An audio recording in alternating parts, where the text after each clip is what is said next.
We got the whole world in our hands. We got the whole wide world in our hands. We got the whole world in our hands. We got the whole world in our hands. We got the best team in the land. We got the best damn team in the land. We got the best team in the land. We got the whole world in our hands. There's Tony and Robbo and Martin O'Neill, the Spider and Needham, they'll never yield. There's Archie, the Gamble, all over the field. We got the best team in the land.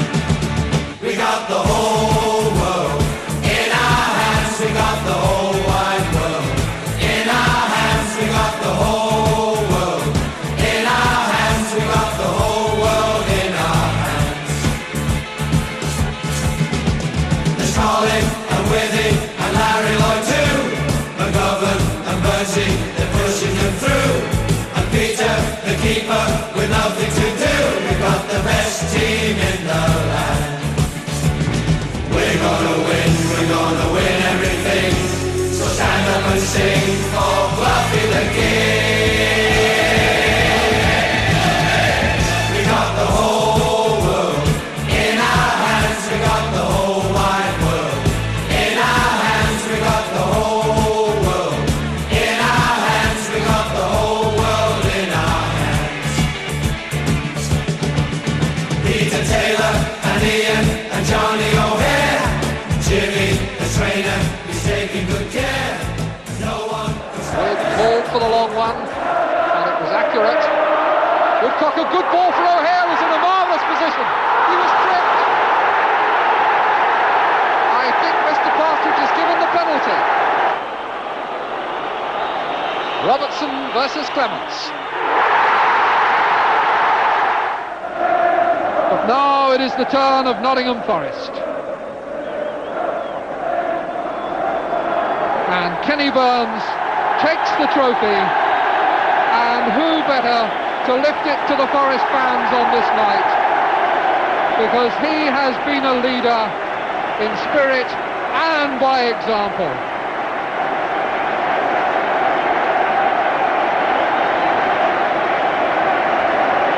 Burns and Clough, a partnership that may yet have a long way to go in football, and may not have seen by any means the last of the silverware. My story is, the ball was played, there was no way I could get to it, and I think John O'Hare would have scored, and I pulled him down. I knew it was my only chance to get him, and I had to pull him down. It was a professional foul, and I pulled him down, and I know I had to kick him outside the box. I know it sounds bad, but any professional would do it. I brought him down outside the box. What about the penalty? Obvious penalty. I think John would have stuck it in. No one's doubting it, surely. Well, on the replay it looked as though it was outside the box. No, definitely Let's inside. have John yes. in, and let's have his story of it. How close were you to it when the trip took place, John? I was quite a bit away, actually, you know. Left-hand side, surely when Tony put it through. But it looked to me as if it was inside. What was John O'Hare's feeling about it? Well, he said it's certainly inside, certainly. But your cameras will catch it, surely. Yeah, and I think they show it outside.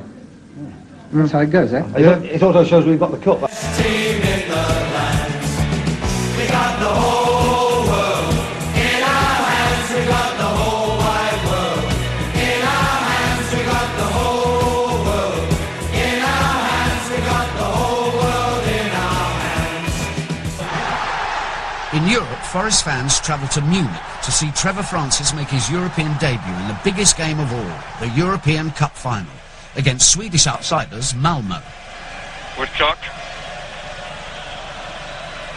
It's particularly disappointing score at half-time, bearing in mind that Malmö had lost two important players before the start of the match and had lost a third during the course of the first half.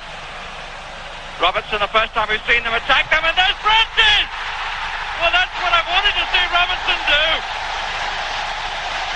And Trevor Francis, the million-pound man, puts his name on the score sheet and returns a great deal of the cheque.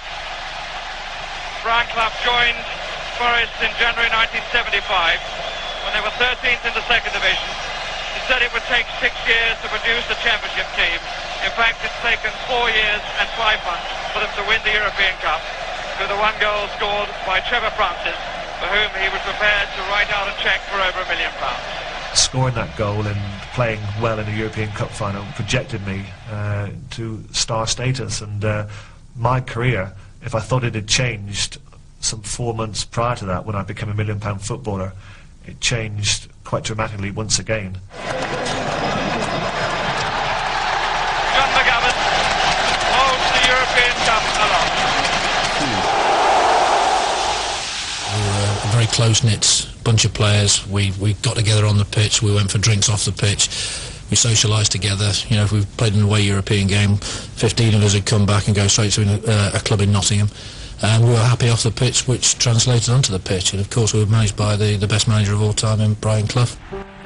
What the late Brian Clough achieved at Forest was nothing short of a miracle. He joined the club in 1975 and after staving off relegation guided his team to promotion to England's top flight in 1977. The following year, Forest were crowned champions for the first and only time in their history. By the end of the 79-80 season, he'd also steered them to 2 League Cup wins and back-to-back victories in the European Cup. The players just loved to play for him. They'd give everything they possibly got, and he knew that if you did that, he once said he'd carry you off on his shoulders, you know, as long as you gave him 110%, even if you didn't play well, you know, that was enough for him. And he gave us the confidence to go out and the belief to go out and do what we did well. He very rarely turned up at training. We only trained for about 3/4 of an hour anyway, but he knew that we knew our jobs. The Clough era finally came to an end in 1993, following Forest's relegation from the Premiership. They did return and finish third in 95, but were relegated again just 4 years later. And last season, Forest finally paid the price for a few years of mismanagement on and off the pitch when they dropped down to the 3rd tier of English football. The editor of Forest's fanzine is Richard Fisher. Ultimately, as the people that appointed David Platt, I think the board have to, you know, be taken accountable really. Platt in particular, you know, came in with, and it was a gamble appointing him because he didn't really have much management or coaching experience at all, and yet they gave him a big amount of money to spend, which and the signings he brought in just weren't good enough, and you know, and I think that we've really suffered for that in terms of the club got into huge amounts of debt, and you know, which consequently resulted in the sale of a lot of star players, and you know, and that again has all had a knock-on effect and added to the decline of the club. They'll never yield. There's Archie, the Gamble, all over the field. We got the best team in the land.